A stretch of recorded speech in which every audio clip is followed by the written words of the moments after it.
الله نحمده ونستعينه ونستغفره ونعوذ بالله من شرور أنفسنا ومن سيئات أعمالنا من يهدي الله فلا مضل له ومن يضلل فلا هادي له أشهد أن لا إله إلا الله وحده لا شريك له وأشهد أن محمدا عبده ورسوله أما بعد السلام عليكم ورحمة الله وبركاته.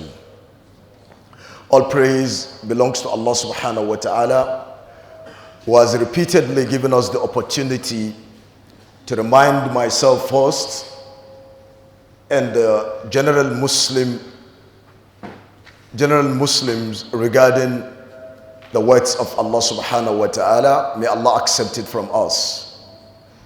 Today is the 26th day in the month of Shawwal 1440 after the historic hijrah of Prophet Muhammad sallallahu alaihi wasallam from Mecca to Medina, which is equivalent to the 29th day in the month of June 2019, the Christian era. We are gathered here this afternoon under the auspices of MSSN based University Abuja to discuss an important contemporary topic regarding the challenges, or rather the social challenges that we face today in our societies. The topic, as we've heard, is domestic violence and ways to marital harmony. Now, I intend to take us through certain fundamentals. The first is for us to understand the purpose why we're on the face of earth. And this is my opening remark in all my lectures. Before we can understand anything that is worth discussing, we have to appreciate and understand the purpose of our creation, such that if we do, and sincerely so, every other thing that we are encouraged to do will be targeted towards achieving the ultimate goal of our existence on the face of earth. Hence, I quote to you the statement of Allah subhanahu wa ta'ala in Quran chapter 56, or Quran chapter 51 verse 56. Bismillahir Rahmanir Rahim. Allah says, وَمَا خَلَقَتُ الْجِنَّ وَالْإِنسَ إِلَّا لِيَعْبُدُونَ. And I have not created jinn and mankind except that they should worship me. Now, this is the purpose of creation. So, whatever we do in life must be looked at from this perspective of us worshiping Allah subhanahu wa ta'ala. If we don't see these things, every other thing that we do in life, if we don't channel it towards worshiping Allah, towards attracting the, love and mercy and, the pleasure of Allah subhanahu wa ta'ala, we will lose focus. So if this is understood, I take you also to the second verse I want to reference from the glorious Quran, which is Quran chapter 6, verse 162, Surah Al-An'am. Allah says to his Prophet Muhammad sallallahu alayhi wasallam, "Qul, say, Allah subhanahu wa ta'ala said to the Prophet sallallahu alayhi wasallam, "Qul, say, inna salati wa nusuki wa mahyaya wa mamati lillahi rabbil alameen."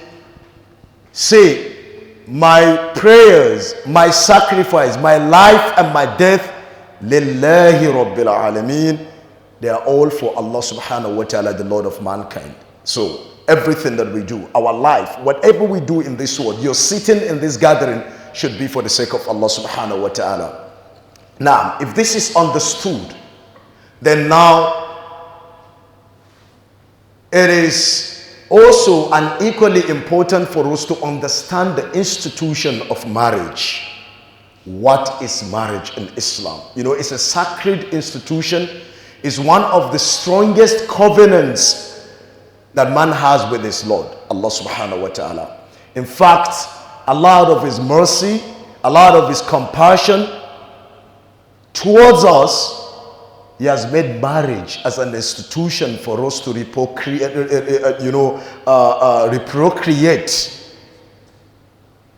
in a standard acceptable manner. Now, in Quran chapter 30, yani Surah Al-Rum, in Quran chapter 30, verse 21, Allah subhanahu wa ta'ala, He says, وَمِنْ آيَاتِهِ أَنْ خَلَقَ لَكُم مِّنْ أَنفُسِكُمْ أَزْوَاجًا لِتَسْكُنُوا إِلَيْهَا وَجَعَلَ بَيْنَكُمْ مَوَدَّةً وَرَحْمَةً إِنَّ فِي ذَلِكَ لَآيَاتٍ لِقَوْمٍ يَتَفَكَّرُونَ. Quran 30:21, Surah Al-Rum. Allah said, وَمِنْ آيَاتِهِ أي عظمته الدالة على عظمته وقدرته كما قال ابن كثير في تفسيره. Ibn Kathir said, a pointer to the greatness and the authority and qudra of Allah subhanahu wa ta'ala. This is a sufficient indication of the greatness of Allah subhanahu wa ta'ala. What is that? An khalaqa lakum min anfusikum, that He has created for you from amongst yourselves. I mean jinsikum, unathan, women from amongst yourselves. This is the mercy of Allah. Then Allah says, وَجَعَلَ بَيْنِتَسْكُنُوا إِلَيْهَا, so that you can what? So that you may find repose, tranquility in her. So the aim of marriage is to put an end to depression and not to start it. The purpose of marriage, لِتَسْكُنُوا إِلَيْهَا, so that you may find repose in her, tranquility, happiness, calmness in your partner.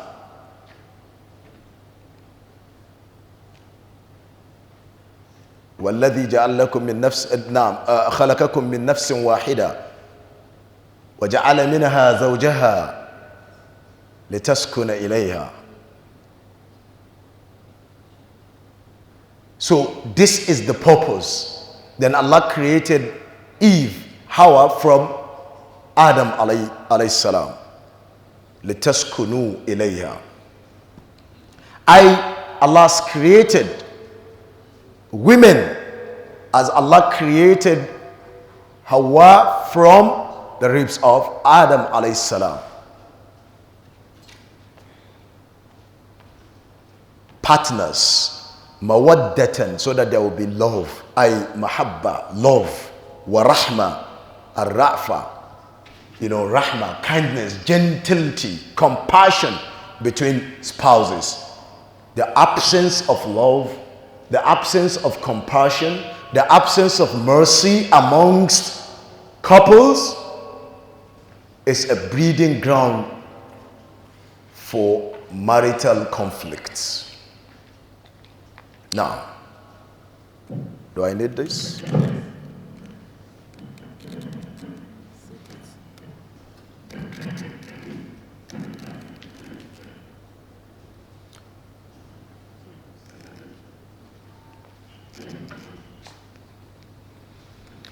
So the absence of love, mercy, and compassion amongst partners is a sufficient ground for marital conflicts.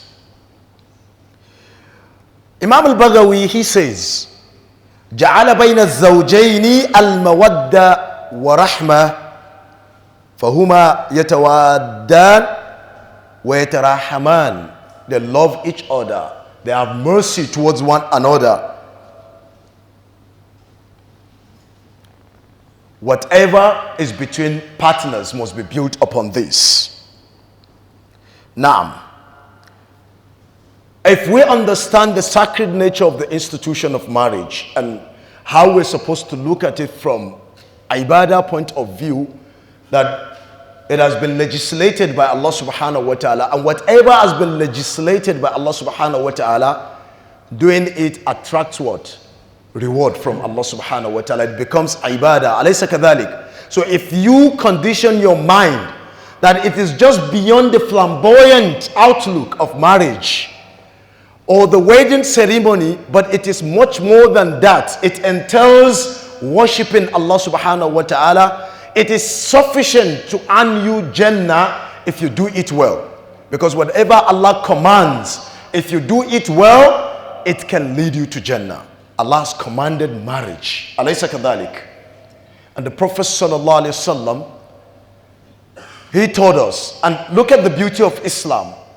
Whatever Allah subhanahu wa ta'ala prohibits, Allah puts in its stead something that replaces it, something that is halal. So when Allah prohibits zina, adultery and fornication, Allah subhanahu wa ta'ala commanded marriage. Alaysa kadhalik. Such that the lineage will be sacred and people will have respect amongst themselves and family bonds will be increased. Now, that will take us to so many discussions afterwards. Now, since Allah has legislated marriage, which means if you have the means to, you have to get married, isn't it? Now, in trying to get married, the responsibility to choose a spouse lies on you because you're going to live with the spouse. But again, because Islam is our culture, and we know from the basic definition of culture, it is a total way of life. So there is nothing that has been left untouched as far as our lives are, is concerned on the face of earth. Quran is the manual for our operation on the face of earth. So whatever we need, the Quran is there, the Sunnah of the Prophet ﷺ is there to guide us. Otherwise, we will never find guidance. Alaysa kadhalik. Allah said, Shahru Ramadan alladhi unzila fihi al-Quran hudan. Quran is a guide to mankind. So, we knock at the doors of Quran and the Sunnah of the Prophet ﷺ to know how we can conveniently choose a spouse that is worth choosing. Because the problem starts from choosing of spouses. How do you go from being lovers to being attackers, putting each other's life in danger? From sharing lovely moments, from sharing gifts, from going to our parents, seeking for our hands in marriage, to you turn into a monster, beating her. What happened? Where is the problem? Now, the Prophet ﷺ, in an authentic narration, I've forgotten, but the narration is authentic. I can't give the reference outright, but I'm assuring you 100% that the narration is authentic. The Prophet ﷺ, he said, "Lam nara lil mutahabbayn mithlu nikah." We do not think that there is anything good, better for two people that love each other more than marriage. Alaysa kadhalik. We do not think that there is anything better for two people that love each other than marriage. Alaysa kadhalik. Naam. Kama qala Rasulullah sallallahu alayhi wa sallam. So, in the hadith, in Bukhari and Muslim, the hadith of Abu Huraira, the Prophet sallallahu alaihi wasallam said, "Tunkahul mar'a li'arba'in." A woman is married for four things. A woman may be married for four things. Yani, one of these four things that the Prophet sallallahu alaihi wasallam is going to mention. The hadith is in Bukhari and Muslim, Sahih Bukhari, hadith number 1590, Sahih Muslim, hadith number 1466. 1590, 1466. Muttafaq alayh, Bukhari and Muslim, the hadith of Abu Huraira. The Prophet sallallahu alayhi wasallam, he said, "Tunkahul mar'a li'arba'in." A woman may be married for four things. Limaliha, she's wealthy. So, auren jari, the Hausa man will say, auren jari. Limaliha, she's rich. There is nothing beyond the wealth that is at her disposal. Or vice versa, she's marrying him not because of anything, but because he's wealthy. Alaysa kadhalik. وَلِحَسَبِهَا, or because of her lineage. She's the daughter of so and so. Never mind not having good qualities. Never mind being ungrateful. Never mind being irreligious. Never mind being amoral. As long as she's the daughter of so and so in the society, the social ladder will increase. Alaysa kadhalik. So what then is the solution?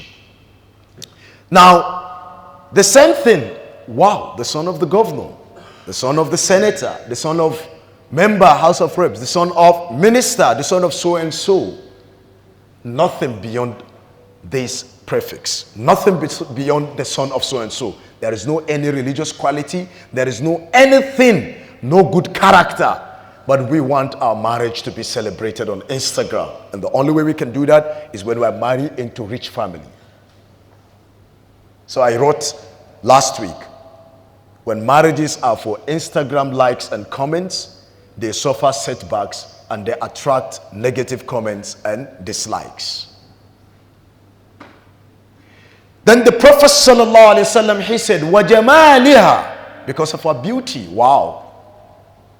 You know, trophy wife. Trophy wife. You drive around in your latest car. She sits in front of the car and everyone looks at her. Wow. So you want people to be wowed by the beauty of your wife. So you go after the beauty.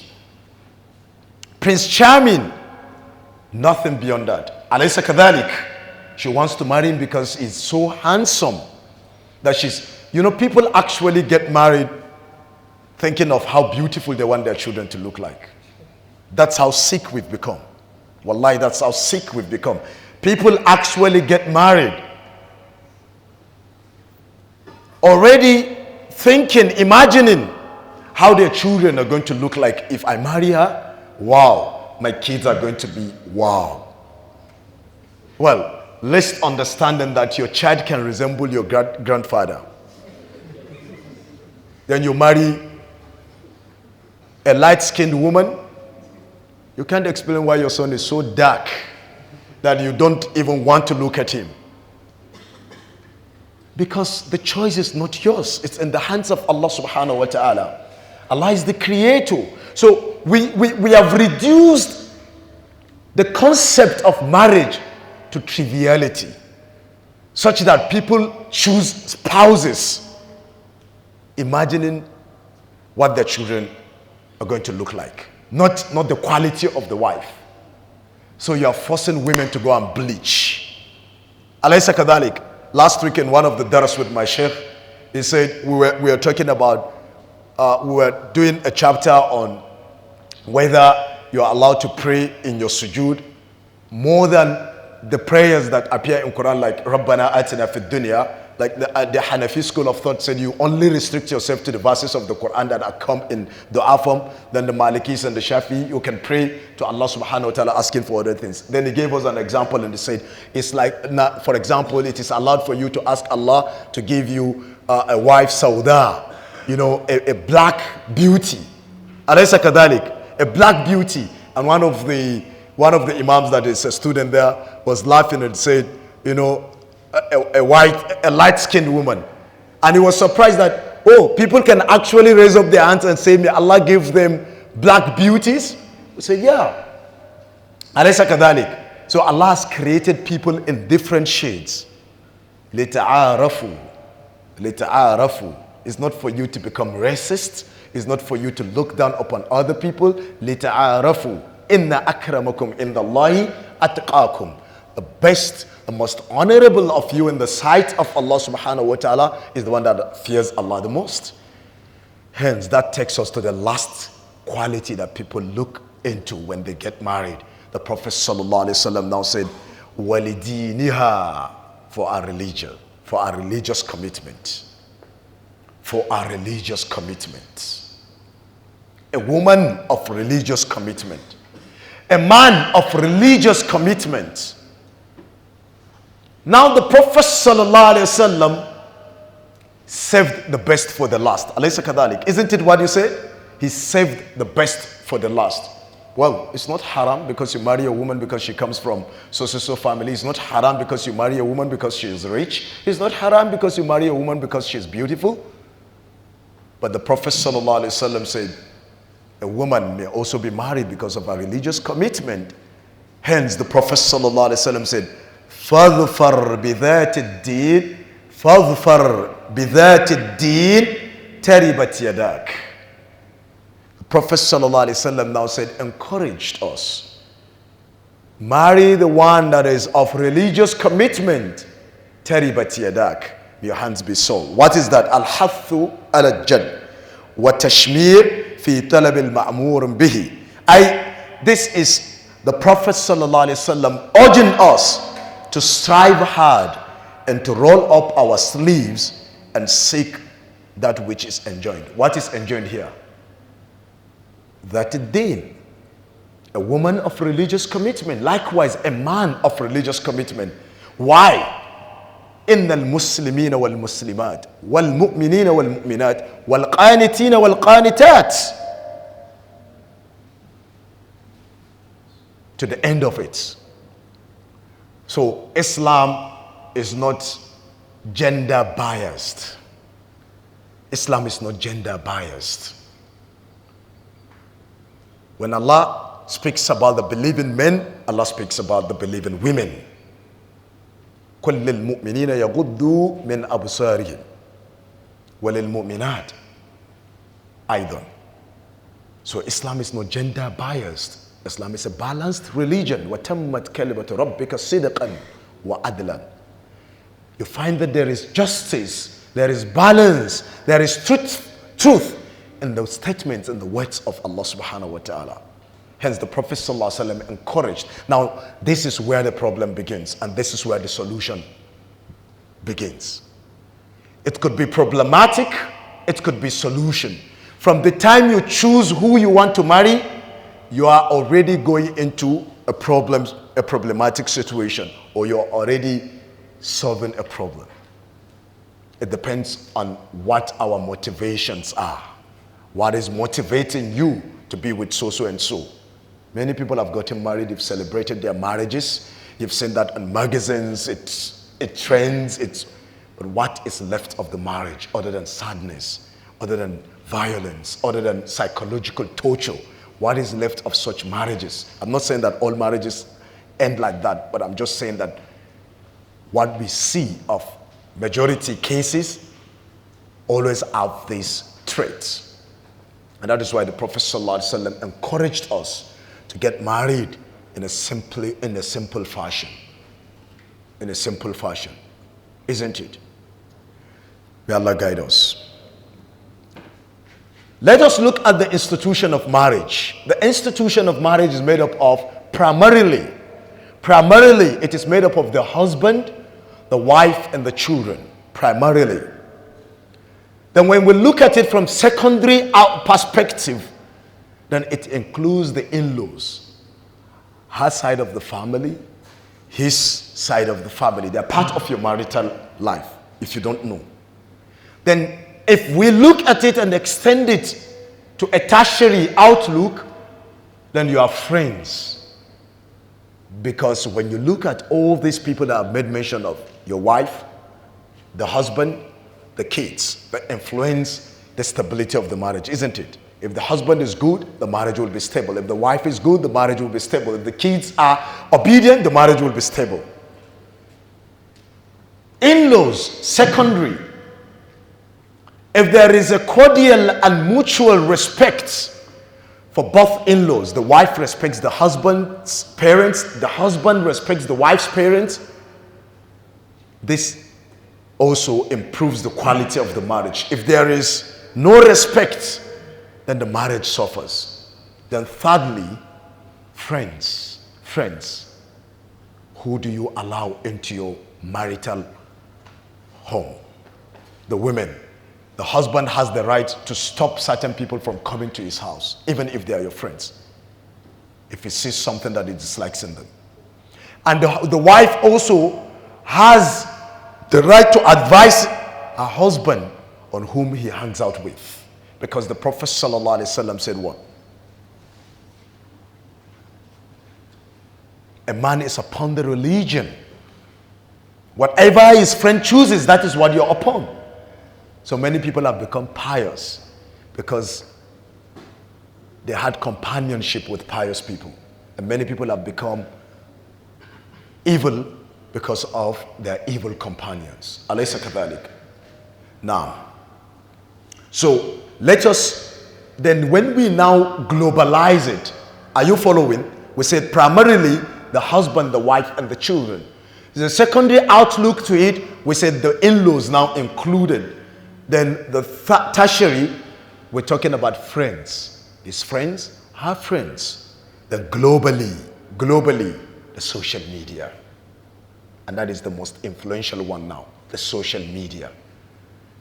This has broken so many marriages. Trust me, I'm involved in a lot of marital reconciliations. And we know how tough it is for a lot of people to live in the homes they're living in today. It is sad that such things are happening to young people. It is sad that you see a young lady, 21, 22, 24, 25, less than 30, but what she's gone through in marital torture, a person of 50 years cannot even withstand it. But that is what it is. Sometimes you blame the parents. Sometimes you blame the choice of the spouse. But the reality is, parents do contribute from onset. They make it look as if the only yardstick for choosing a husband or for choosing a wife, in most cases for choosing a husband, is wealth. يَكُونُوا فُقَرَاءَ يُغْنِيهِمُ اللَّهُ مِنْ فَضْلِهِ Surah An-Nur, Quran chapter 24. Allah said, if you're poor, if you're getting married for the sake of Allah, to prevent yourself from falling into zina, and you're poor, but it's better for you to get married, Allah said, يَكُونُوا فُقَرَاءَ يُغْنِيهِمُ اللَّهُ مِنْ فَضْلِهِ. Allah is the one that enriches. Allah is going to enrich you if the purpose is to safeguard your chastity. Am I communicating? Now, so parents have a role to play. Most of the times they play it well. Some other times they play it negatively.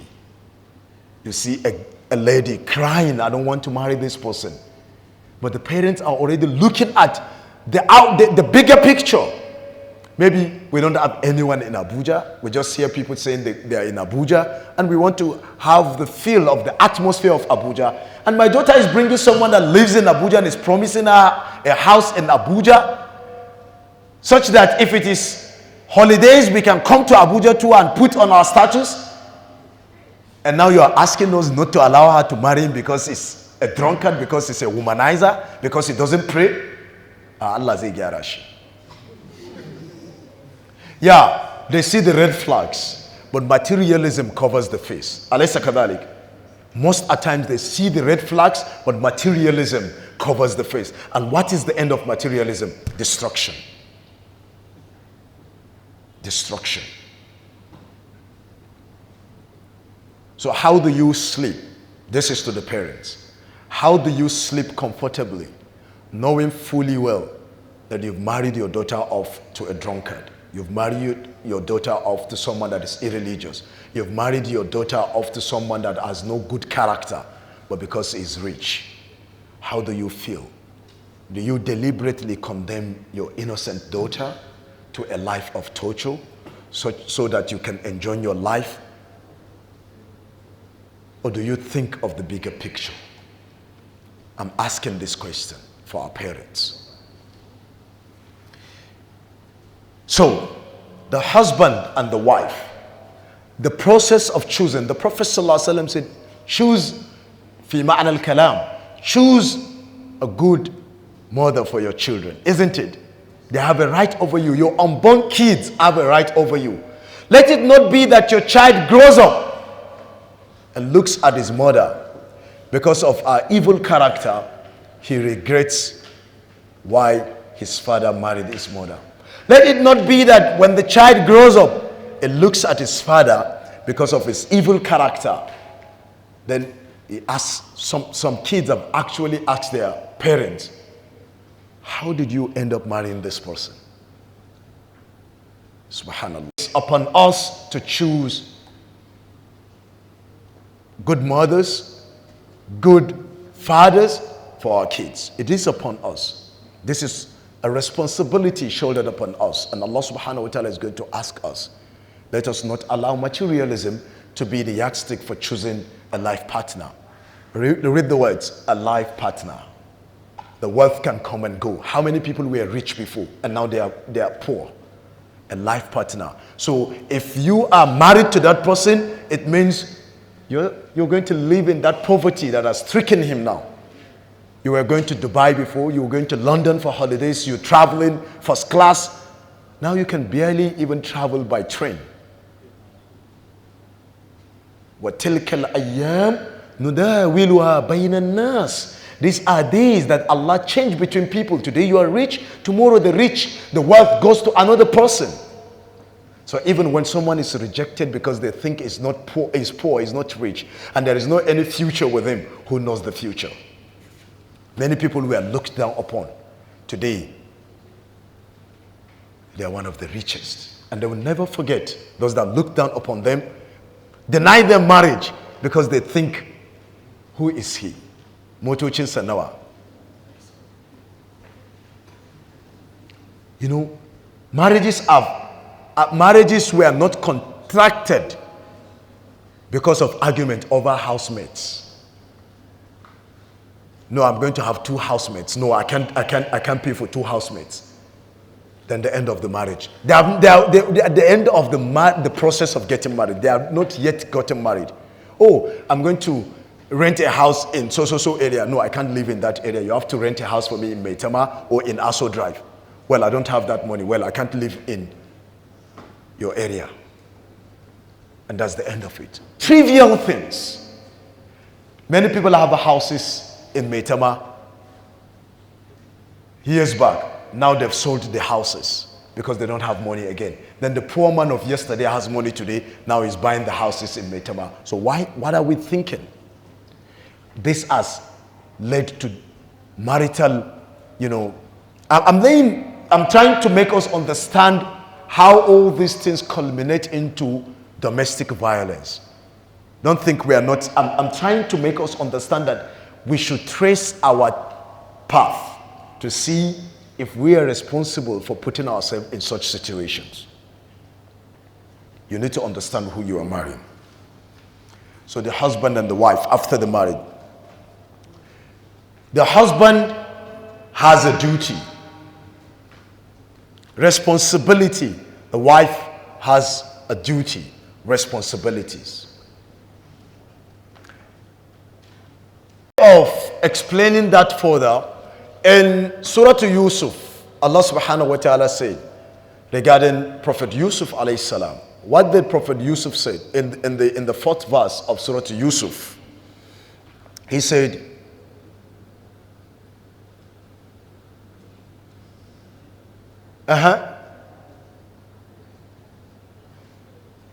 the 4th verse of Surah Yusuf, Amir, Memorabus.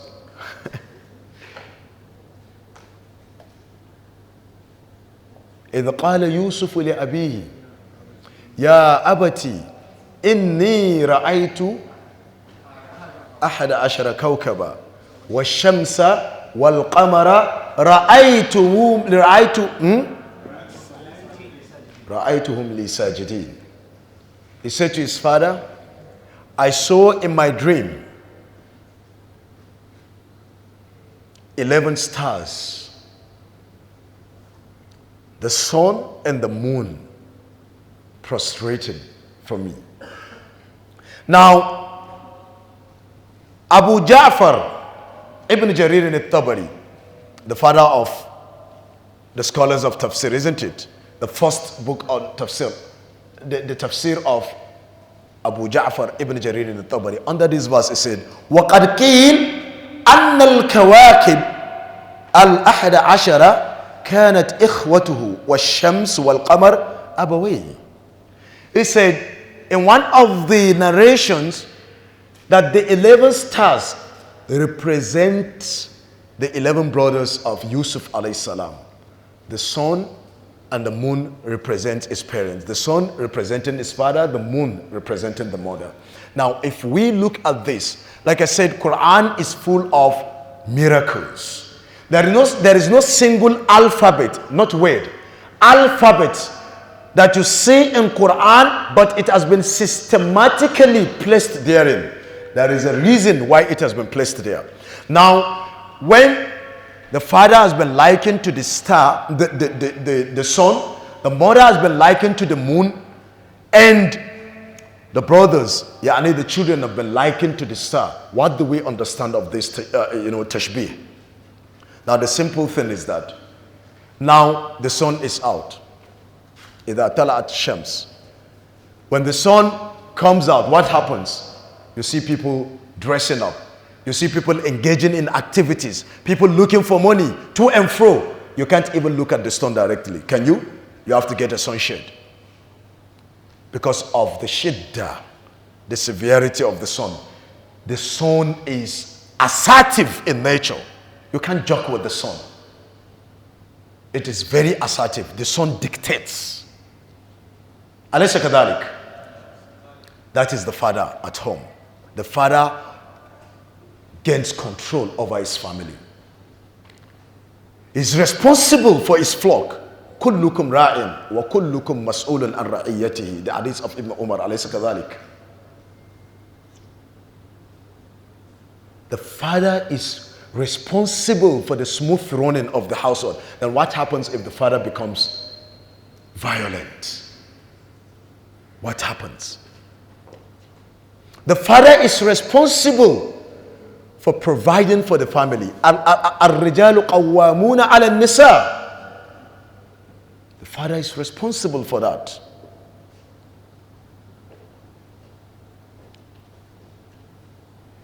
The mother has been likened to the moon. The stars are there now, aren't they? But you can't see the stars.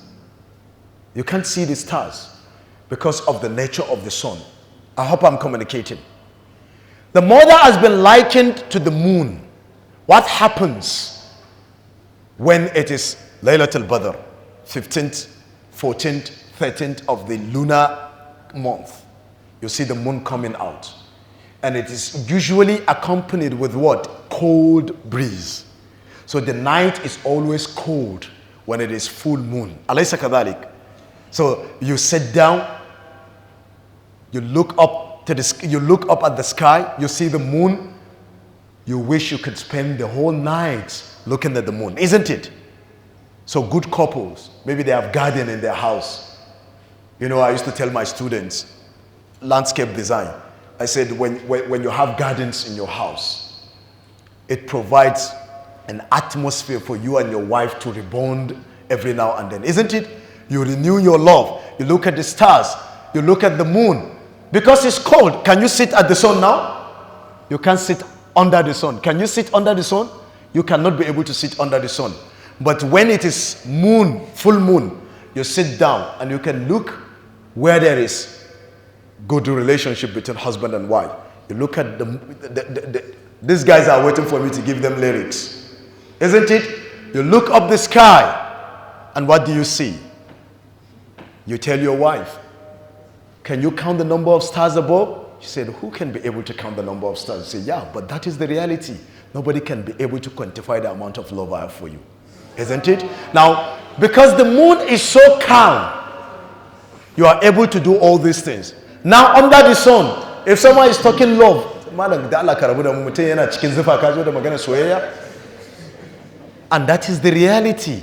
Now, that is the mother, isn't it? That is the mother. The mother is compassionate. The mother is caring. The mother is loving. Alaysa kadhalik. You see the stars when the moon is out, isn't it? But you don't see the stars now when the sun is out. But they're there. Why? At night, you see the stars. They rally around the moon. That is children rallying around the mother. You always see children jumping. When the father is at home, bossy, I should go.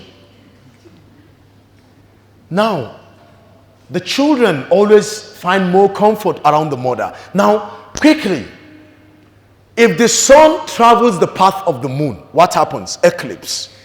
If the moon travels the path of the sun, what happens? Eclipse. When there is eclipse, what happens? Do you see the stars? No. So if the husband fails in his responsibilities and allows the woman to do more than what she's expected to do as a wife, or the wife fails in her duties and responsibilities, and the husband is tasked more than what is expected of him to do as a husband, there will be marital eclipse. And when there is marital eclipse, the guy beats the wife because he thinks he's strong. That is haram. He thinks he's strong. He beats his wife to the extent of inflicting injury upon her. Which man does that? A weak man. Nobody beats a woman except a weak man. The Prophet sallallahu alaihi wasallam, Aisha radiallahu anha, she said, the Prophet sallallahu alaihi wasallam has never raised his hands before to hit anyone, a woman, not any of his servants, not a woman. Never in the life of the Prophet sallallahu alaihi wasallam has he ever hit a woman. He said the only time, she said the only time the Prophet sallallahu alaihi wasallam raises his hand to hit someone, it's in jihad fi sabilillah. Anas bin Malik radiallahu anhu, Khadamun Nabi sallallahu alaihi wasallam. That is, Anas been with the Prophet sallallahu alaihi wasallam for 10 years throughout the stay of the Prophet sallallahu alaihi wasallam in Medina. He lived with the Prophet sallallahu alaihi wasallam. He traveled alongside with the Prophet sallallahu alaihi wasallam. Anas bin Malik has this to say. He said, throughout his stay with the Prophet sallallahu alaihi wasallam for 10 years, the Prophet sallallahu alaihi wasallam never reprimanded him, never shouted at him, never told him, why did you not do what I asked you to do? The Prophet was such an excellent tutor. The Prophet sallallahu alaihi wasallam said, the best of you are those that are best to their women, and the best. So where are we getting all these teachings from? And when you talk, they say what? When you talk, they say what? They say, ar-rijalu qawwamuna ala nisa. You know, our men, they love using verses to their advantage. So, فَانْكِحُوا مَا طَابَ لَكُم مِّنَ النِّسَاءِ, the favorite, mathna, wa thulatha, wa ruba. But they are silent. They are silent on the issue of justice and equity. Alaysa kadhalik. Now, so in essence, if there is that conflict between husband and wife, the children suffer the most. How can you explain a home that a child grows up in and sees his father beating his mother?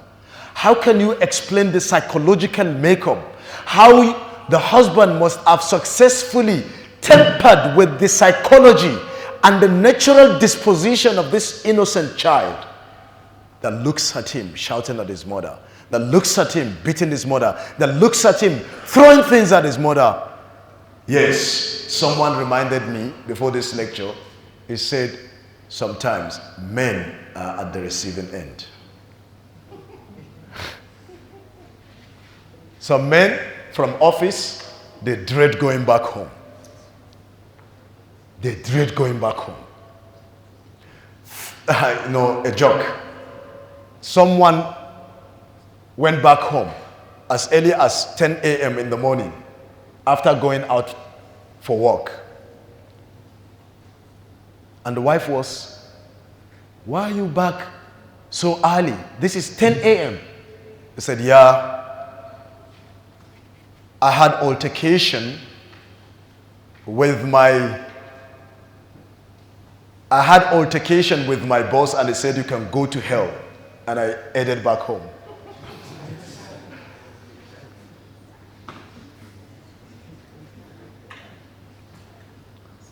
Yeah, may I interject here to welcome my mentor, Dr. Rukaya Tukur. She's an architect, my mentor, my lecturer. She promised to come all the way from ABU. to attend this lecture, and she's here. So I would like all the sisters that are here after the lecture to go and meet my mentor, Dr. Rukaya Tukur, architect by profession. You're welcome. Thank you. So, he said, you can go to hell. He said, I had issues with my boss in the office, and he said, you can go to hell. And I headed back home because home is hell. So someone says, please, don't focus on women being beaten alone. Some men are also at the receiving end. But yes, some men are at the receiving end. But let me tell you something interesting. Domestic violence, which is also called domestic abuse or family violence, is violence or other abuse by one person against another in a domestic setting, such as in marriage. But globally, the victims of domestic violence are overwhelmingly women. That is why we're focusing our talk more on women being at the receiving end. Alaysa kadhalik? Yes, when we talk about something that kai mazade kazani, it doesn't mean that women don't do that, but it means that you find it more. Or when you say matade kaza, it doesn't mean that men are not guilty of the same thing, but women do it more. Like when the Prophet ﷺ traveled for Isra wal Miraj and he saw the image of women that were being punished in Jahannam. It doesn't mean that if men are guilty of the same sin, they will not be punished. But it only speaks of the majority of people that are guilty of such sin. The same thing. Globally, the victims of domestic violence are overwhelmingly women. And women tend to experience more severe forms of violence. Even when women are the perpetrators of this violence, men don't suffer severely as women do when they are at the receiving end. So why? Because in abusive relationships, I got this from Wikipedia, there may be a cycle of abuse. Cycle of abuse. He slaps her today. The tensions are high. Well, they are arguing, altercations. The tensions are high. Then he raises his hands up and he slaps her. Or he gets the nearest thing by its side, he throws at her. Then what follows? A period of reconciliation. I imagine marital. A period of reconciliation. Well, that is for a woman that will even report such a case. Majority do not report such cases. They are afraid of the backlash of the society. They are afraid because they are being caged by what? An illusion of love. Do you understand the statement? He's beating her, but she's being caged by the illusion of love. I love him so much. She provides excuses for him. The reason. And to the extent that if the abuse reaches a high stage, she starts blaming herself for getting beat, for being beaten by her husband. You raise a voice in her, so next time I'll work on myself. This is what it does to women psychologically. Then calm after reconciliation. The victims of domestic violence may be trapped in domestic violent situations through isolation. Some husbands are so evil that they isolate their wives from their family members. Wallahi, some dictate. They deny their wives handsets. Don't you know? She only gets to use the handset if it's at home. So she knows who she calls. She doesn't even have the time to call any of her family members. Some women get locked up in their houses if the husbands are going out. This is what is happening in our society. A society that prides itself with Islam. A society that prides itself with following the sunnah of the Prophet ﷺ. Locks a woman in her house, goes out with the key. Wallahi, she can't come out. He locks all the doors. She's trapped. There is no handset with her. Nothing. What type of wife is this? by all means, come out and say it. If he kills you, Sharia says you should be killed too. Come out and proclaim what you are in. Let there be help. But if you keep quiet, silence in the face of oppression is an encouragement to more oppressive activity towards you. When someone slaps you today and you're silent about it, you have to tell him that you can't condone it. And we're not asking you to be confrontational. We're only telling you that make him understand that this should be the last time you slap me. Tell people in your home or tell people from his own family side, this is what your son is doing to me. So that they step in. I'm going to reference the verse. So that they step in. You don't allow domestic violence to what? To take over your senses. It said what? Isolation. I just gave an example. Well, I don't want to relate certain cases. Perhaps it will be like you're divulging the secret of some people. But what I've had and what I've reconciled or what I've, seen of marital issues is enough to break a person's heart. A woman once told me, because what is the solution all the time? Sabr, ki hakuri, ki hakuri, ki hakuri. This hakuri has led so many women to suicidal situation. Yes, Islam encourages patience, but there is a limit to how much of that patience you can endure as a human being. And that is why the option of opting out of the marital relationship has been given by Allah subhanahu wa ta'ala himself, Surah Al-Talaq. But that is after all the means of reconciliation have been exhausted. We tried that with a particular lady, an elderly woman, reconciling, pacifying her. No, don't go to court, please. Bear patiently. It got violent. It got out of hand. The breaker was when she looked at me and said, Madam Penabdul, after understanding the situation I'm in, I sat with her together with her husband. I'm not divulging a secret. It's generic.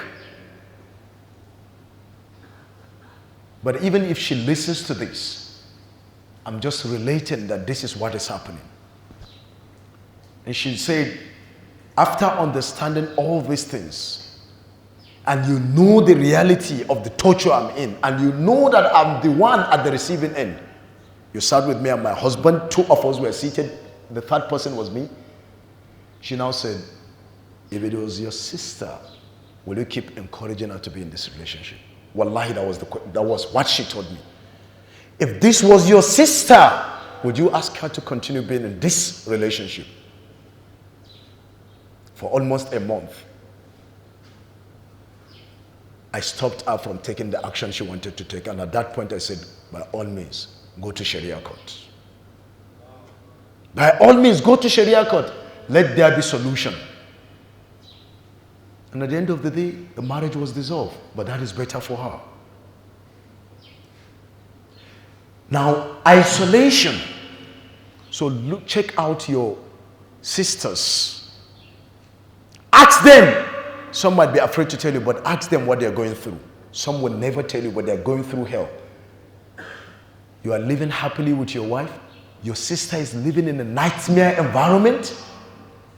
How do you get to know this? Because there is that element of isolation from the abuser. He creates an atmosphere of isolation for her so she doesn't get to even relate. He threatens her more. That if she relates it attracts more violent action from his side. So she's afraid, she's caged. Now what is that? Power and control. Power and control. I mean, you don't even understand. That is because of the responsibility Allah has placed upon you. That qawwamuna ala nisa, if you don't do it well, you are going to hell. Because Allah said in Quran chapter 66 verse 6, Ya ayyuhalladhina amanu قُوا أَنفُسَكُمْ وَأَهْلِيكُمُ النَّارَ وَقُودُهَا النَّاسُ وَالْحِجَارَةُ عَلَيْهَا مَلَائِكَةٌ غِلَاظٌ شِدَادٌ لَا يَعْصُونَ اللَّهَ مَا أَمَرَهُمْ وَيَفْعَلُونَ مَا يُؤْمَرُونَ. Quran 66 verse 6, Surah Al-Tahrim. Oh, you, save yourself. Allah is talking to the man, the leader of the family. Save yourself and your family from hellfire. You provide, you're responsible for providing, for ensuring. Most at times we are focused on what? Physical enjoyment. House. She's got a driver. She's got a house to live in. She's got maids. What about our psychological makeup? What about what she's going through? That is part of it. You are not in any way allowed to make your wife go through any psychological torture. Please, you can attack me that I didn't talk about men. This lecture is for women that are facing domestic violence, so don't force me to say that. And part of our problem, if you don't know today, repeatedly in our masajid, in our mosques, the lectures you keep hearing are Matana gari, Matana gari, Matana gari. Yaushe kai wa'azi? When did you hear lecture on how to be a good husband? For decades, the lectures have always been on how to be a pious wife, how to be an obedient wife, how to be a responsible wife. What about being a responsible husband? What about being a pious husband? We're silent about that. One marital workshop that I was one of the presenters. I asked, and one of the participants was getting married a week after. And I asked him this question. I said, now you're getting married in less than a week. Was there anyone in your family that sat you down to tell you what you're going through? This was early this year. I said, was there anyone from your father, your mother, your uncles, or even your friends that sat you down to tell you that these are the responsibilities and duties of a husband? He said, wallahi, nobody else. I said, but the woman has been hearing it. Our aunts will come, our friends will come, the father will say, the in-laws will sit her down to kibimijinki, kiikaza. That has created an atmosphere of arrogance in the minds of men. Nobody, when people are silent about your responsibility, what happens? What happens? You forget about them. So, whether it was wittingly or unwittingly, the nature of lectures we deliver on marriages has contributed to the situation we find ourselves in today. Nobody is telling the husband what you're expected to do, as if they have no any responsibility. Am I communicating? So we need to understand that it is vice versa. When you sit a lady down that is getting married, sit the man down also. But when you are silent about the woman, the woman will go to Jannah because she has listened to advice. She obeys her husband. The husband has failed in his duties and responsibilities.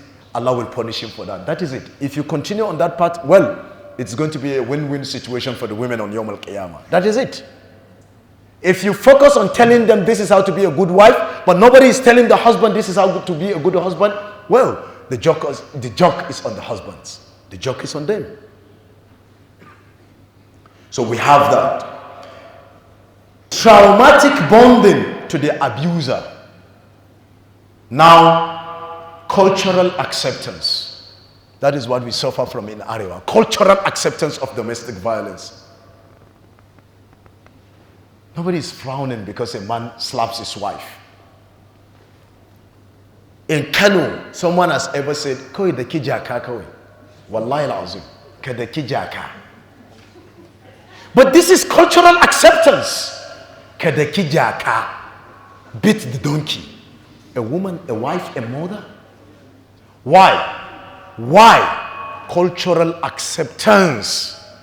Cultural acceptance. You don't see people raising eyebrows. You don't see people becoming, unsettled at the information of a woman suffering from domestic violence. Because of this cultural acceptance, you see us finding a way of putting the blame back on the woman. That is it, cultural acceptance. So we need to break away from this cultural baggage that is deadly and detrimental to the psychological and physical well-being of women that are in marriages. A woman was so beaten, blood was gushing out, and the almajiri that comes to the house was knocking at the door. That was when the husband said, Kinchisa the almajiri nezu enzena. In Kaduna, this has happened. Like I said, I have a lot of this. Then, what again? This cultural acceptance, lack of financial resources. Lack of financial resources. If the marriage was built upon financial enticement, the guy borrows cars to come and seek for marriage. Wow, he's rich.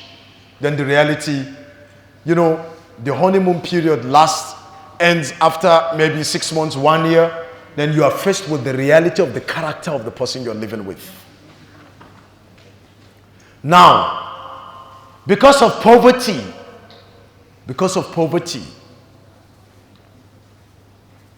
financial resources, lack of financial resources, a lady cries, goes back to her parents' house, tells her mother that this is what my husband is doing to me.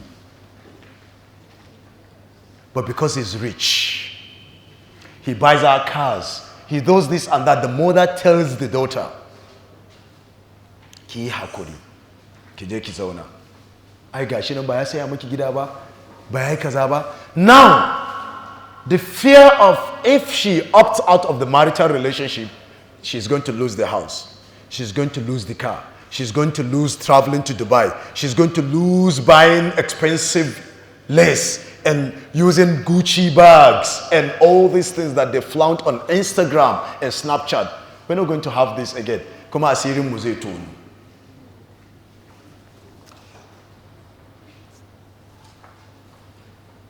Wallahi al-azim. This is a reality talk, isn't it? Islamically, it is haram for a man to have sexual relationship with his wife through her back. A woman cried and said, this is what her husband demands of her. And because of her religious background, the husband is a Muslim, she's a Muslimah. Because of her religious background, she rejected towards her. Mind you, a lady told me this. She went to her mother. She told her mother that this is the situation I'm in. Now, this is haram. The mother knows it is haram. She referenced Quran. She referenced the hadith of the Prophet ﷺ, pointing towards the prohibition of this. But the mother tells her, "Ki hakuri, ai ba ke kadai bace matan shi." Because he has money. And I told this lady, there is no obedience لِمَخْلُوقٍ فِي مَعْصِيَةِ الْخَالِقِ in the disobedience of Allah. So the husband, a lady once told me, it is haram to add her attachment. It is haram to do this and that. I know I've been taught in my Islamia and I don't ever want to do it. But my husband is saying I must put attachment. And I told him this is haram. And he said, no, you must do it. This is what women are going through. So if you don't open up the avenue for women to relate their problem either through Islamic centers or masajid, where a woman will have the confidence to meet the imam or the leader of the Islamic center and tell him that come and step in, or she can go to her family, hakaman, a judge from his side and a judge from her side, let them come and reconcile them. This is the situation. But this culture of acceptance and conspiracy of silence against women that are suffering from domestic violence is leading so many women to the state of suicide. Again, a woman said she's suicidal. Why? Because of the nature of challenges she's facing with her husband. So she's suicidal because nobody wants to help. May Allah subhanahu wa ta'ala safeguard us. Now, what are the ways out? How do we solve this problem? Now, Allah subhanahu wa ta'ala said in Surah An-Nisa, Quran chapter 4 verse 34, الرجال قوامون على النساء بما فضل الله بعضهم على بعض وبما أنفقوا من أموالهم. Men are the protectors. Look at the translation of the word. Men are the protectors and maintenance of women. Please, each time a man says, I ar-rijalu qawwamuna ala nisa, ask him for the meaning of it. The meaning is, men are the protectors and maintainers of women. Do you hit a woman that you are meant to protect? You are protecting your women folk from being attacked. Now you are the attacker. What an irony. And you latch onto this verse of the Quran. The entire Muslim community in Medina went into near war with the Jewish community that were living in Medina because of one woman, a Muslim woman. She went to the marketplace, and the Jews, you know them with their treasury, they tied her hijab, and as she was moving, she was almost naked. Because of that single act against a Muslim woman, the Prophet ﷺ ejected them out of Medina, entire Jewish race, because of one woman. Because the men Islamically are meant to protect and to maintain their women. You don't maintain, you allow the woman to suffer, and now the rise in this feminist thought. I put the blame first on the women that have failed in their responsibility. We live in the 21st century. So when you don't do as Islam asks you to do, the women go elsewhere and they fall into the trap of feminism. But in the real sense, why was there no such thing before now? Because of this cultural acceptance, the rise in domestic abuse and the silence, the deafening silence, has encouraged or has pushed some vulnerable women to opting for the option of feminism. So when men do as Allah asks them to do, why will a woman think of fighting for her rights? You get to fight for your right when you are denied those rights. So when men deny their women the rights given to them by Allah subhanahu wa ta'ala, not only rights but heights given to them by Allah, they get whatever is available for them to fight for such rights. Allah subhanahu wa ta'ala said, وَاللَّاتِي تَخَافُونَ نُشُوزَهُنَّ. I'm not going to miss this, because someone will tell you, but in the Quran they say you can hit your wife. Allah said, وَاللَّاتِي تَخَافُونَ نُشُوزَهُنَّ فَعِذُوهُنَّ وَاهْجُرُوهُنَّ فِي الْمَضَاجِعِ وَاضْرِبُوهُنَّ فَإِنْ أَطَعْنَاكُمْ فَلَا تَبْغُوا عَلَيْهِنَّ سَبِيلًا إِنَّ اللَّهَ كَانَ عَالِيًا كَبِيرًا.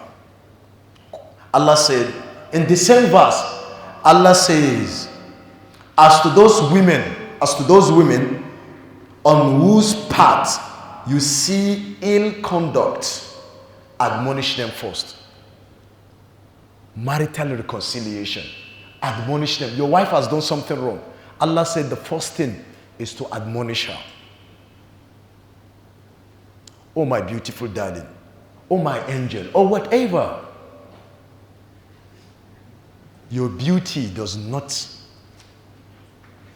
What you did now is inconsistent with your beautiful face, isn't it? You don't see someone as beautiful as you are raising her voice at her husband, then she feels sad, isn't it? That is the way. Don't ask me if this is how I treat my wife. She says she's going to listen to this lecture and now follow it from first to last and go back to Instagram or Twitter and say, Kajit orang Allah.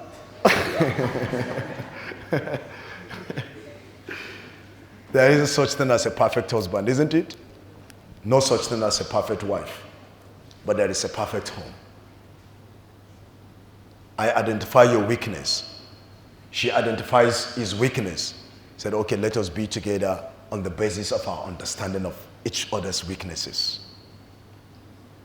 That is how you make a perfect home, out of imperfection. You are imperfect, she's imperfect, but you can have a perfect marital home. The best of homes were not free of marital discord. The best of homes. But how you conduct yourself afterwards. Nobody has heard you. Sheikh Giro said, if you're having altercation with your wife, stop shouting at her in front of your kids.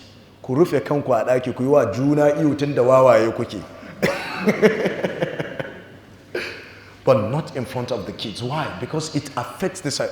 Wallahi, a child that grows up in an abusive marital home and a child that grows up seeing his father and mother hugging each other, kissing each other every day he must see that side. I love you, I do it. Wallahi, the psychology of that side child is different from the other one that experiences abuse. So what are we doing to our kids? Then we now come out when we spend millions to bring our kids to universities like this base university, and the kid is not concentrating in class, and the father is saying, I don't understand, I've taken him to London. Watch out. Maybe he has been a victim of violence throughout his life to such an extent that is now reserved. You have attacked his ego. He looks at his lovely mother. He thinks of how much you beat her. When he comes to class, he thinks everybody knows that. Then he's reserved. And you're complaining. See how we contribute to all these things. Now, Allah now said, next, refuse to share their beds. Refuse to share their beds. You can see marital. First, admonish her. You've done your part. You've called her darling. You've called her the only sugar in your tea. You've called her without the risk of having diabetes. You've called her everything. She has refused to get admonishment. Don't say, Adakijaka. Like someone will say, Well, ayathu billah. Allah said, don't share beds with them. Now, some scholars explain this. They said it's not even part of respecting your marital bond to leave the room. That, you know, Islamic, and look at the beauty of Islam, which means the default setting. With apologies to my mentor and myself as an architect and the architecture students that I can see here, the master bedroom and madam's room. Islamically, there shouldn't be anything like that. The room belongs to husband and wife. They don't sleep in separate rooms. That is the Islamic default setting. They sleep in the same room. That is why Allah says, forsake their beds. If you are not used to sleeping together in the same bed, why will it? And that is why some scholars said, you should not go out from the room and go to the living room and start sleeping on the couch. You know, that is another psychological torture. Because you have altercation, you just drive out of the house. You don't come back till 1 a.m. Because you had altercation, you went and slept on the couch. No. The scholars said, normally you sleep under the same blanket. That is Islamic romance. Now that you have admonished her, and it's ill conduct, maybe she's chatting with someone online. Ill conduct. Maybe she's there following every Tom, Dick, and Harry on Instagram, likening everyone that has gone to gym. Or he's there likening everyone that has displayed yes, the guys, they go to gym and they flaunt their muscles. The women, they go to makeup artists and they flaunt their beauty. So each one is guilty. So he admonished her, don't do that. Unfollow this person, unfollow that person, and make sure you conduct yourself with dignity on this social media platform. She refused. Then do not share the bed with her. Now turn your back. If you are used to sleeping under the same bed sheet, the same duvet, turn the other side while she turned this side.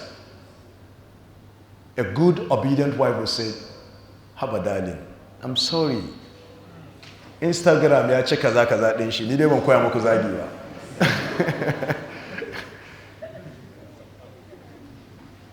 If there is, we have to work on our ego if we want our marriages to work. You know what affects marriages is, haba, ni za ta rena ma wayo. Kace kana santa? No, but that is the issue. Wallahi, many marriages are failed because of ego. One thing, it only takes the husband to come, and most of the time, please, it is the husband. It is the husband because we are more egoistic, isn't it? So it is you that too. It's as good as that. But that kiya hakuri, haba. Wallahi, I'm sorry to say this, but this Arewa mentality. Ai mace ba mata haka.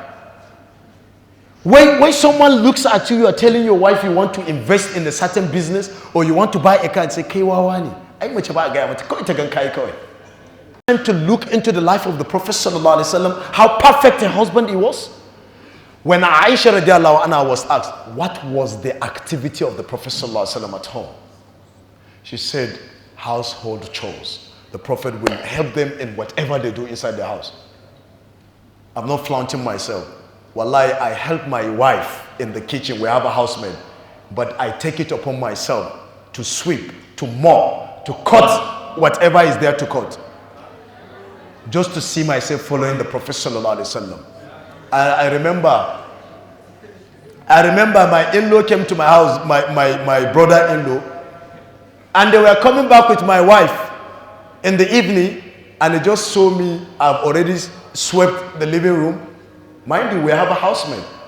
I've already swept the living room, put terare, switch off the lights, put candles, and they came back, and she said, and he looked at his sister and said, wow, I'm learning.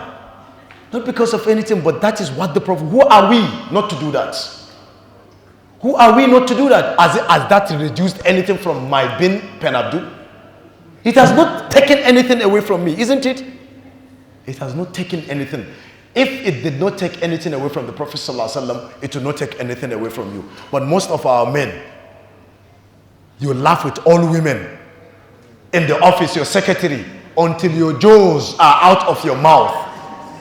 Then you come back home. The innocent woman that has been waiting for you all day, she has cooked for you, she has dressed, waiting for you to come back. You have laughed your life out with all the strange women on the street. You can't even embrace the woman. You come back, you're tired.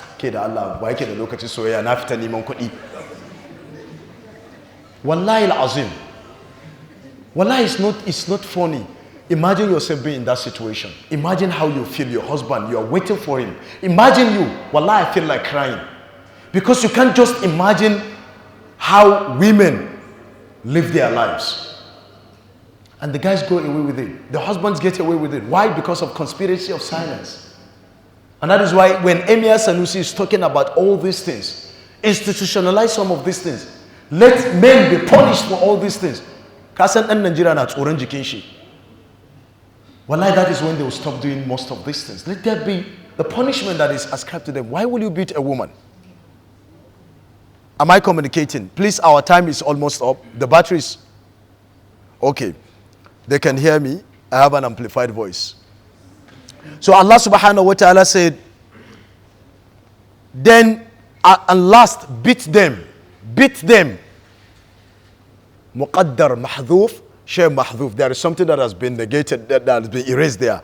Beat them lightly. That is what the scholars of tafsir said, like Imam Qurtubi, like other mufassirun. Beat them lightly. And Al-Hasan al-Basri, Ibn Abbas. Now, this was my argument with one British guy. I said to him, and he brought the hadith, he brought this verse of the Quran, and I said to him, now calm down. If I pick up a book written on anatomy, you know what anatomy is? Okay. because I can read English and you can read English, does it mean that when you flip through the pages of anatomy, you understand what is being said there?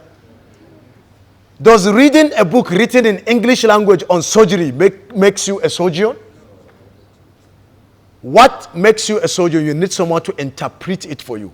Can you just, when you go to, it is you that will go for a medical test, and the test result will be given to you from the lab.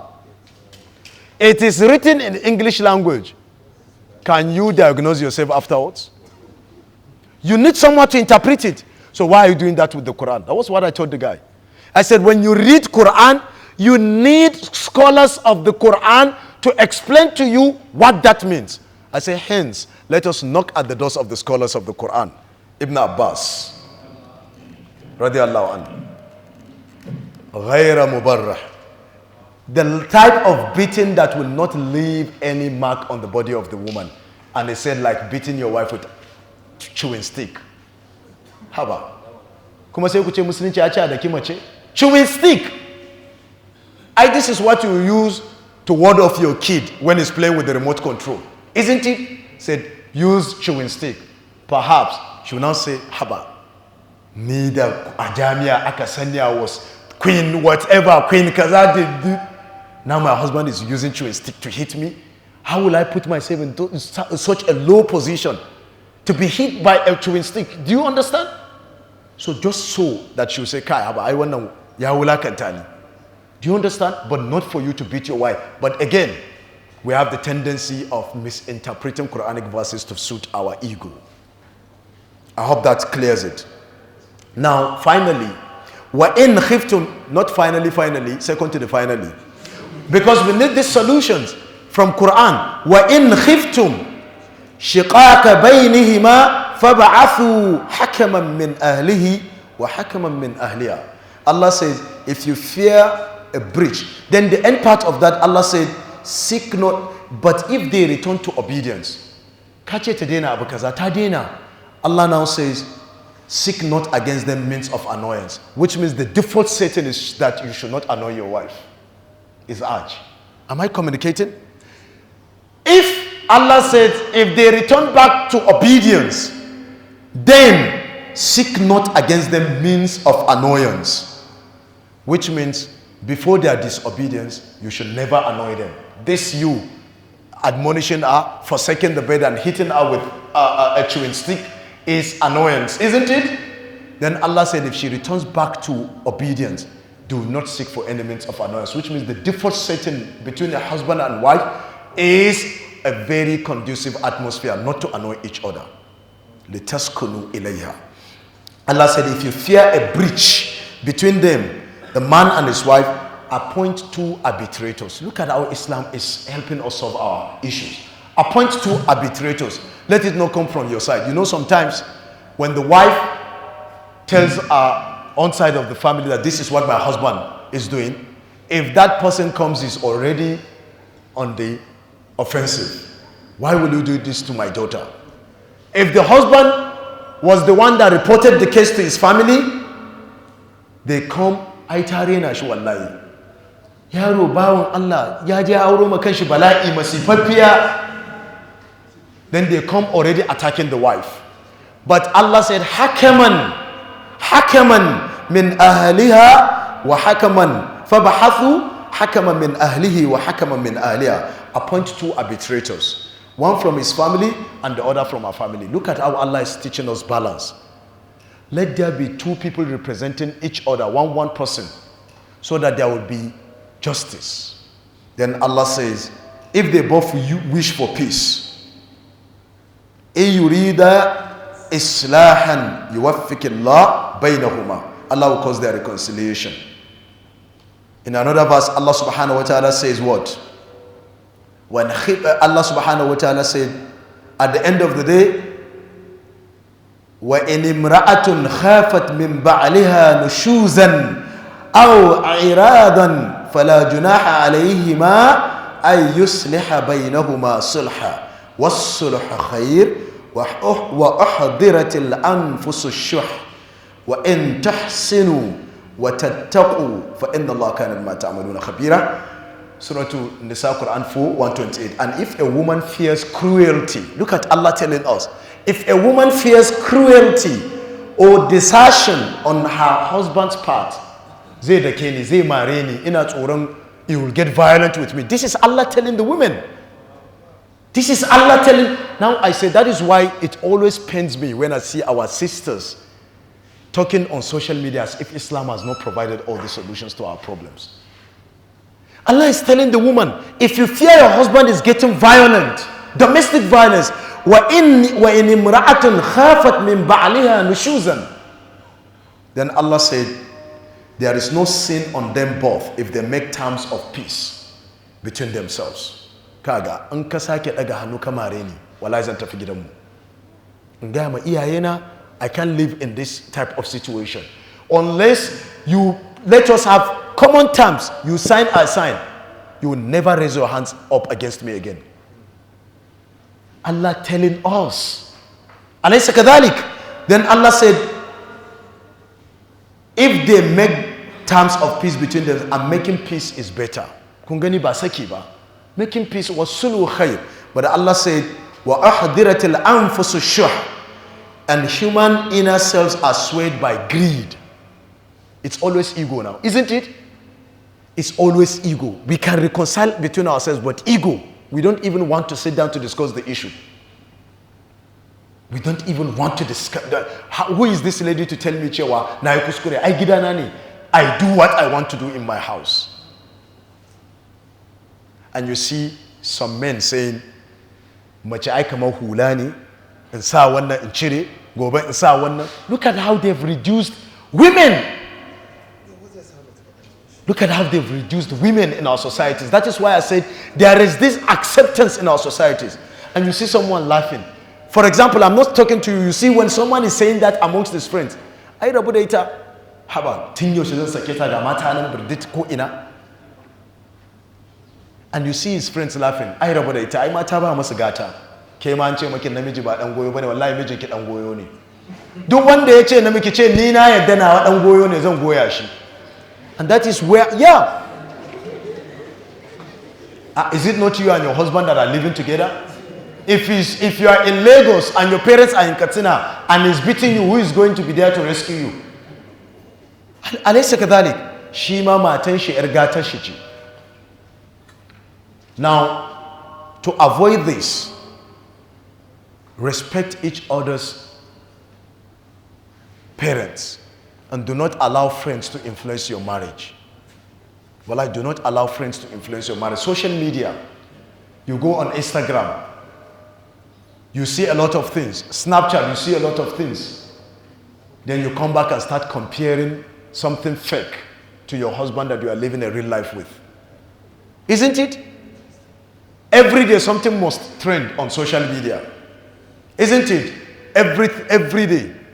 From people that will go and marry 419ers to people that will go and marry someone that will beat them. Do you understand?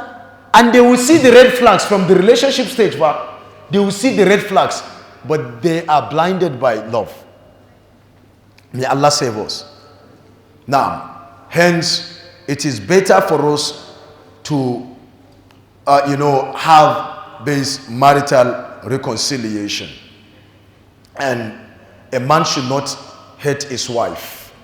If he sees in her something that he dislikes, because if he dislikes one of her characteristics, he will like another which make up for it. The Prophet ﷺ said in a hadith number 36, in Sahih Muslim, the Prophet said, no believing man should hate a believing woman. If he dislikes one of her characteristics, he will be pleased with another. But the Prophet said you should not say that. The Prophet said you should not hate your wife, but you say it with pride. To ka saba ma annabi. Annabi ya ce kakka ji haushinta. In ta maka abin da ya bata maka rai, look at another character of us. Kai ma ai zama hakuri yake yi da kai. Duk sanda zaka bude katan bakinka ka ce ai mata sai zama hakuri, kai ma sai zama hakuri. Because if it is not because of patience, she won't live with you also. Sometimes you have money to buy food, sometimes you don't have money. Ba hakuri bane take zama da kai ba. Sometimes no NEPA, you can't buy NEPA, whatever. Sometimes you are able to buy. Ita ma ba zama hakuri take yi da kai ba. Ashe, whatever is the situation, we all are helping each other. Let it not be that I need to taimaka maki ko kuma ke kika taimaka mashi. It is something that is mutual. Hence, I end with this statement of Abu Darda. He said to his wife, and I want you all to have this statement. Women and men and women. Abu Darda, he said to his wife, you know, when you read the books of Hadith, the incidents of Abu Darda and Darda appears a lot. The love between Abu Darda and Darda is one of a kind. So go and read about the love between Darda and Abu Darda. When Abu Darda, subhanallah, when he said he has given, yes, you guys think you are romantic, but you don't know anything about spiritual romance. Look at the companions. When Abu Darda gave his garden to Allah subhanahu wa ta'ala, fi sabilillah, the wife was reclining. And when she had that, she said, what will Darda do? The property is no longer our property, it is the property of Allah. That is husband and wife helping each other in spiritual attainment. Now Abu Darda said to his wife, if you see me angry, calm me down. And if I see you angry, I will calm you down. Otherwise, we cannot live together. Subhanakallah wa bihamdik, ashhadu an la ilaha illa ant, astaghfiruka wa atubu ilayk. And the sunnah of the Prophet sallallahu alaihi wasallam. In the Quran, Allah subhanahu wa ta'ala says, La taqrabu zina, do not approach zina.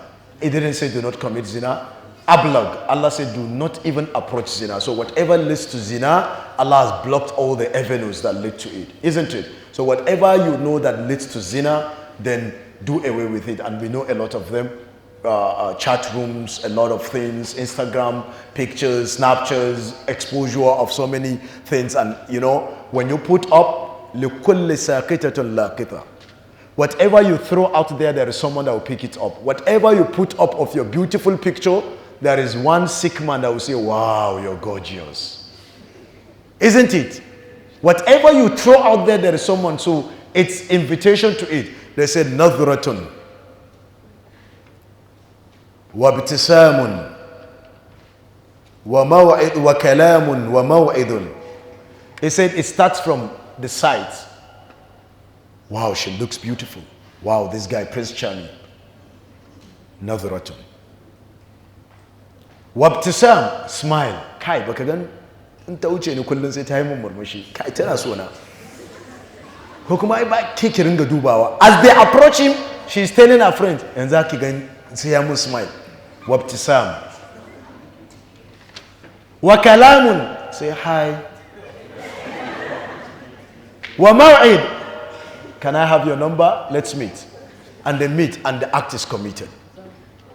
So this is the web of Satan. So please, you should, it said from the wisdom of a man, one of the companions of the Lord, it said from the wisdom of a man is for him to know where Satan attacks him from. If you know that I'm weak in this and Satan attacks me from this angle, then you are wise because you can always avoid it. So someone said, a parent asked him, please pray for my daughter. She's studying abroad. Pray that she doesn't commit zina. He said, Ya Subhan, you are asking me that someone is inside the water. I should pray that the legs should not get wet. You know, you've thrown her out there and now you are asking me to pray that she should not. May Allah subhanahu wa ta'ala safeguard us. Alaysa kadhalik. So that is it. You have to take that. And the Prophet sallallahu alayhi wa sallam said, Ya ma'ashara shabab. Or you, the gathering of young people, whoever amongst you is able to get married, let him get married. Alaysa kadhalik. If you are not able to, then Allah said, and the Prophet said, you should fast. Fasting is more in restraining yourself. And someone will tell me, someone say, Malam, and I always feel the urge to commit zina. Yes, people have said this. Say, no. Do the fasting the way you're supposed to do it. You know, fasting has certain conditions. If you fast as Allah asks you to fast, it will, inshallah, change your mindset. Now, quickly. Question. The love, you know, one of the English poets, he said, oh, that is beautiful. fades away like the waters. He said, all that is beautiful fades away like the waters. So, beauty, love fades. What happens to your house when the paint fades? You repent and you can renew it and the house looks good again. What happens at the initial stage of journey? You have a full tank. So you have your full tank and you are very confident. I mutafiya da review. Kai mu kai ta kwano. Pardon my house, Kano. Mu kai ta kwano, because you are not afraid of the fuel going down. I full tank ne ko alaje mutafi. That is you at the initial stage of marriage. And you hold her hands, you take her to all the shopping malls in Abuja. She picks it, you pay. She wants to go and say no. Back down, ga ATM no. And that is the initial stage. She said, oh, the love of my life. She will wait for Instagram. She wants everybody on the Instagram to see that. The love of my life. Which husband gives his wife ATM card? Hey, time is coming. Then he buys everything. That is full tank. You have filled the tank of your car, isn't it? And you keep moving smoothly, isn't it? The journey is smooth. You are not thinking of anything, isn't it? Then he gives her. She comes, he opens the doors for her. They are going out. She's doing her, putting on her dressings. He's waiting for her for 10 minutes inside the car. Nothing, no. No, take your time.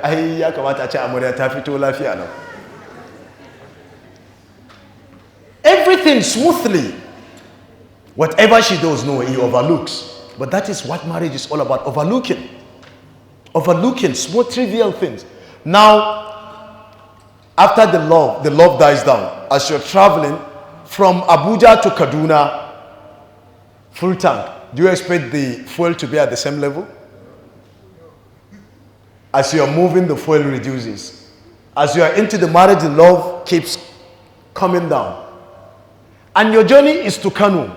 Once you reach Zaria, your car is already reading red. Isn't it? Can you go on with the journey? What do you do? A wise man, what does a wise man do? He stops by a fuel station and refuels. So when the love is coming down, how do you know that the fuel is coming down? You are not looking at the tank, but you see the gauge. How do you know the love is coming down? Now, small thing she irritates you. Now you're going out shopping. Wallahi, kika saya abu da yafi dubu goma, wallahi bazan biya ba. This is a pointer that the love, wallahi, is a pointer that the love is already coming down. Then you waited for her for 10 minutes to come out. Now 2 minutes. Ke wace irin mace ce mutum yana sauri kina bata mun lokaci. You're wasting my time. I've been waiting for you. Wallahi, the love is coming down. It's a pointer. That is the what? The gauge, the fuel gauge coming down. And when you are traveling, what do you do? Because you are afraid to have your car stopped abruptly on the road, you start looking. Idan kana gauge. As it's reducing, you know, okay, this one can take me to that place.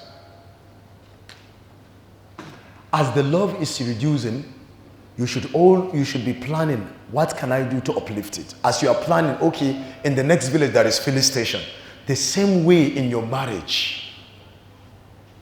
Kai, wasu kudade ka san ce in arewa, kullum any guy you meet in arewa kawai zai cewa kai baba wasu kudade nake jira bari su shigo. Kudaden na ba su taba shigowa ba. Kullum dan gaya da ka hadu da shi baba akwai kudaden da nake jira bara dai su shigo za mu yi harka. 2 years is always telling you kudade za su shigo. So the same thing, in reality, you are waiting for some payments, some money to come in. Then you are already looking at that as your next filling station, isn't it? I'm just waiting for that money. It doesn't mean that you have to have money before you can renew your love. Small things, women appreciate small things in marriage. Just as looking at your wife and say, I love you. That fuel from E will go to F. But someone say E means empty, F is finish. In marriage. They say when your gauge in marriage is F, then you are finished.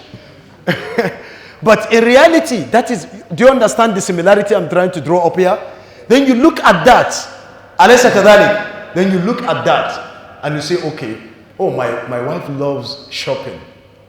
And now that small thing, she irritates me. Small thing, she gets irritated by me. That is your gauge. The car is, it start jacking, telling you that it can stop anytime. And when it stops abruptly, what happens to the engine? If you allow the fuel to finish completely, it affects the engine. It leaves dirt in it. So never allow your marital life to go into that zero level. Because even when you renew it, it will leave remnants of some dots in it. Unless you put injector cleaner. Isn't it? So what do you do now? Take your wife out. Go to gardens. Halal gardens. Isn't it? Go to gardens. I'm giving you business concept. People like us, we want to go out, but you don't want to go out to gardens that, every Tom, Dick, and Harry is there. Halal gardens like you have in Saudi. This side for women, this side for men. Beaches for both sexes. Isn't it? Swimming pools for both sexes. This business strategy, please don't steal my business idea. Once you have it, you see a lot of family, they will go with their families and, they love to have all these things. Then go out and refresh. Because sometimes, when you don't break up from the routine, the marriage doesn't get renewed. So do something extraordinary. As simple as your wife is sitting down, if you're rich, kawa passport denki. No problem. Or you just pick the passport, she doesn't even know. She's at home, you just say, Kai, Tarakayanki, we're traveling tomorrow. Where? Dubai. For shopping. I dik fadan da take da kai kai ne dan aljanna. That is how you renew it, isn't it? But don't, if you allow these small skirmishes to, in marriage they say, Kiya hakuri mana, just sweep it down the carpet. You have heard that, but she complains, sweep it down the carpet. What happens when I keep sweeping things here? They will get full and they start coming out from the other side. And when they come out from the other side, that's the end of it. You have to take the whole carpet away. That is your marriage. No, when something happens, tell your husband, I don't like this. Tell your wife, I don't like this. In a very diplomatic, lovely manner. Alaysa kadhalik? In a very diplomatic, lovely manner. The Prophet was dying, sallallahu alayhi wasallam. In one of their chats with Aisha radiallahu anha, she said, if I die before you, are you going to marry? Or will you marry after me? This is common chats between husbands and wives.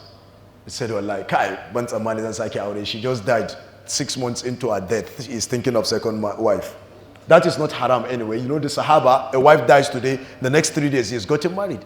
As simple as the society was, wallahi, in our society today, because we don't have tawheed, isn't it? But these are, things have been made difficult because we think we are sophisticated. The more sophisticated something is, the more complicated it is to operate with. The Sahaba were very simple. Akalluhum takallufa. Wallahi, they had no formalities. The Sahaba, they were very simple. But we were complicated, so everything is complicated. Simple marriage, complicated. Everything complicated. Our lives, complicated. Marital life, complicated. But when we look at the life of the Prophet ﷺ, it was the best of homes. But the Prophet never went 3 days having food to eat consecutively. But they had the best home. Asheba could even is someone life here. So that is how you renew your marriage, by kuyafi majuna, by forgiving each other, by overlooking. See, my wife knows, whenever we had misunderstanding, she knows I will replay it back. I'll just sit down and replay it back and be acting the way she was acting when we were having the misunderstanding. She knows it. So even when she says about Aushima, you will come and replay it back. That is how you make fun of these things, which means you don't allow it to settle in your heart. Because Satan will keep playing with you. Niza terena, kaduba magana tagaya mutokai aswa, kare da gudan layya. Now, it does not nullify the marriage. Alaysa kadhalik, a husband suspecting his wife of infidelity, or the wife suspecting, and that is a very strong allegation. Some will call me and say, my husband is doing this and that. I said, no, have you seen him doing that? Because it's a strong allegation. Because Allah says in Surah An-Nur, you have to provide 4 witnesses. And in the event of failing to do that, isn't it? Yeah. And the other person swears that I have not done this, isn't it? And when that happens, then the marriage is dissolved. So that is very important because many marriages are in turbulence because of suspicion. She suspects he's seen another woman. He suspects she's seen another man without any tangible thing to substantiate the suspicion. Then that is the end of their marital life. What I mean by the end of their marital life, there is no happiness again in the house. أليس كذلك? And you can imagine an innocent woman. وَالَّذِينَ يَرْمُونَ الْمُحْسَنَاتِ أليس كذلك? Those people that, you place wrong allegation on a pious woman that does not even know anything about zina, and you are suspecting of being a zania. That is a strong allegation. Allah said they should not accept your evidence, abadan, except after your repentance and coming out that you lied against them. So please, the best way to live and have harmonious marital life is to do away with anything that will lead to suspicion.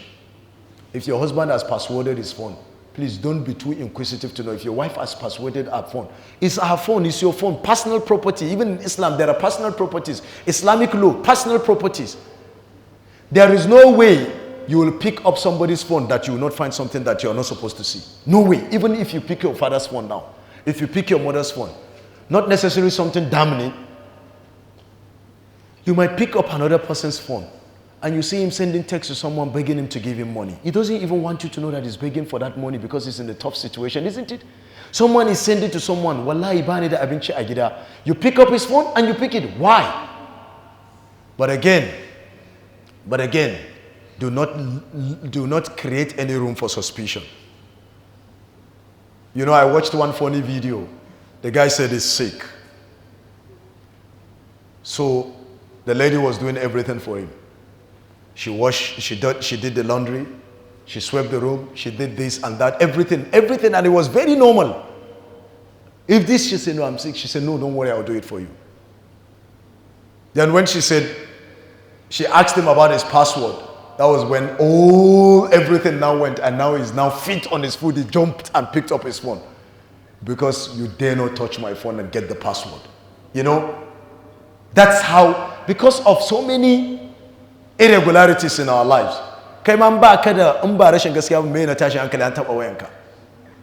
You see, it's a two-way traffic. Do not do not spy against one another. That is one, a standard rule. Then secondly, as husband and wife, there should be that free atmosphere. Eliminate any room for suspicion, isn't it? Eliminate any room that will create suspicion between you and your wife. There is no anything that is there unless you have certain things that you say, no, please, I have some things that I don't, they are private, they are personal things. You can password some of those things, isn't it? You can password some of these things, but do not suspect one another on things that you cannot substantiate, because it is in the lie of them. It is very grave sin in the sight of Allah. No. Assalamu alaikum. My question is, will there be an agreement between the husband? She's an architect, not only a doctor, but an architect. Do you understand? Wow. She groomed us. Today I'm an architect too, isn't it? And we took part in building most of the buildings in this campus. So maybe if I show her that building, I built it from scratch, she'll be proud of me. If I said I built that building from clearing the site, she'll be proud of me, isn't it? That does not stop her from becoming a Muslim woman, isn't it? Aisha radiallahu anha was very knowledgeable. So conditions, like I want to continue with my academics, I want to do this, I want to do that. If it is going to be a problem, let us understand that now. And if you consent to it, Sheikh Uthaymin said you are bound by it. And that is what the Sharia says. So now, if in your romantic euphoria, you said, I would have marveled on Karava. And you agreed to it, some scholars said you are bound by it. But some scholars said, since Allah allows you, there is nothing that can override it. But some scholars said, you are bound by it. Condition al-Muslim ala shurutin. But now she say, okay, after 5 years, you can think of marrying second. Or that. And you say, okay, agreed. Then second year into marriage, you want to marry another woman. And now she didn't say anything. She just went to her archive and brought it out and flipped it in front of you. You know what that means, isn't it? Like someone said funnily, a woman brought up their marriage certificate and the husband comes in and say, wow, what are you looking at? She said, the marriage certificate. She said, that's so lovely. You're cherishing those odd moments. She said, no, I'm looking for the expiry date. I want to opt out of the relationship.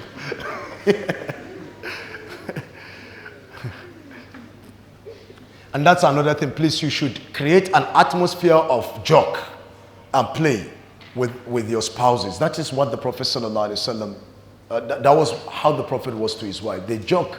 Aisha, let us rest one another. And now when she has gained weight, he now say, let's rest again. The Prophet ﷺ outrest her. And he said, tilka bi tilka, 1-1. Imagine. Da maki 1-1. Amma kai yanzu nan wani dan uwan kana leko gate kana gudu da matanka. Wallahi wani ya zama soko.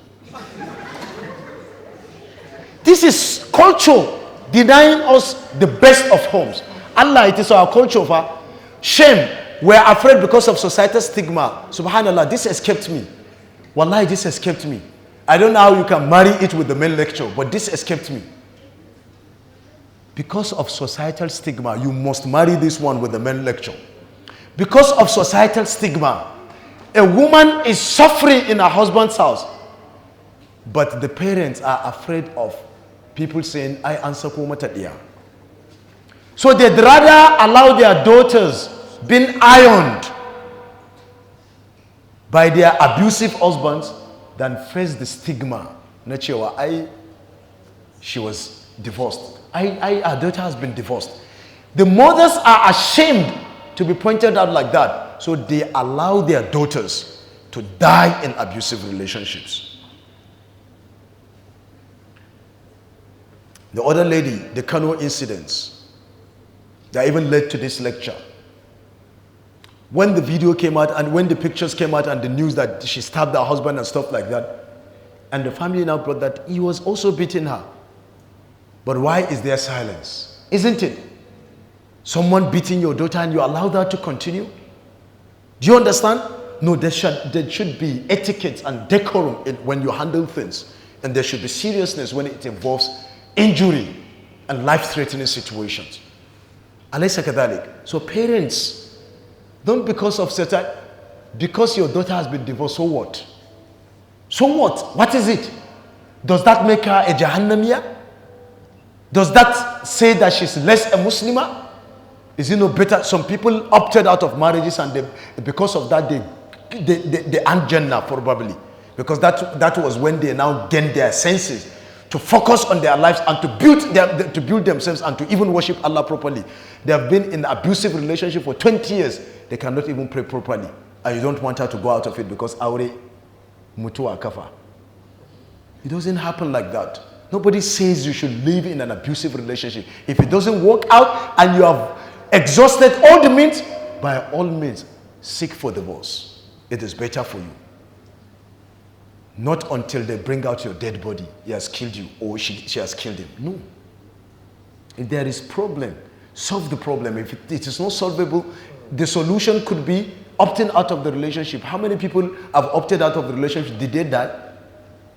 Did they die? So we should look at that now.